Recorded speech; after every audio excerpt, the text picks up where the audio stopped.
एक राजा ब्राह्मणों को लंगर में महल के आंगन में भोजन करा रहा था। राजा का रसोइया खुले आंगन में भोजन पका रहा था।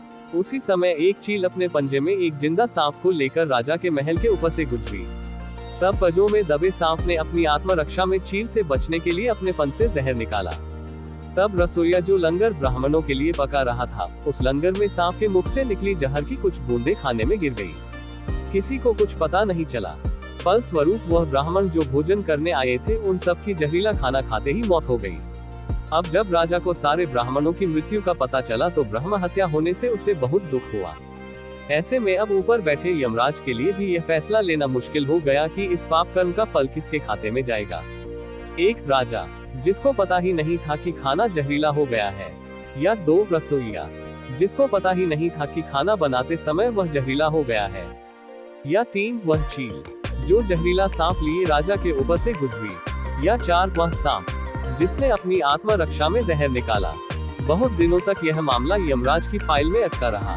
फिर कुछ समय बाद कुछ ब्राह्मण राजा से मिलने उस राज्य में आए और उन्होंने किसी महिला से महल का रास्ता पूछा। उस महिला ने महल का रास्ता तो बता दिया, पर रास्ता बताने के साथ साथ ब्राह्मणों से ये भी कह दिया कि देखो भाई, जरा ध्यान रखना, वह राजा आप जैसे ब्राह्मणों को खाने में जहर देकर मार देता है।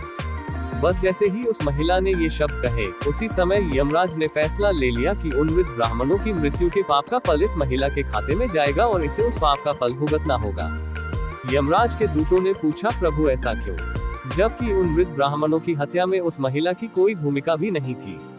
तब यमराज ने कहा कि भाई देखो, जब कोई व्यक्ति पाप करता है तब उसे बड़ा आनंद मिलता है, पर उन मृत ब्राह्मणों की हत्या से ना तो राजा को आनंद मिला, ना ही उस रसोइया को आनंद मिला, ना ही उस सांप को आनंद मिला, और ना ही उस चील को आनंद मिला, पर उस पाप कर्म की घटना का बुराई करने के भाव से बखान कर उस महिला को जरूर आनंद मिला। इसलिए राजा के उस अनजाने पाप कर्म का फल अब इस महिला के खाते में जाएगा।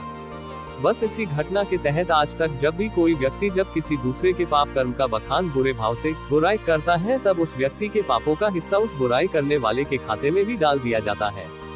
अक्सर हम जीवन में सोचते हैं कि हमने जीवन में ऐसा कोई पाप नहीं किया, फिर भी हमारे जीवन में इतना कष्ट क्यों आया। ये कष्ट और कहीं से नहीं, बल्कि लोगों की बुराई करने के कारण उनके पाप कर्मों से आया होता है, जो बुराई करते ही हमारे खाते में ट्रांसफर हो जाता है।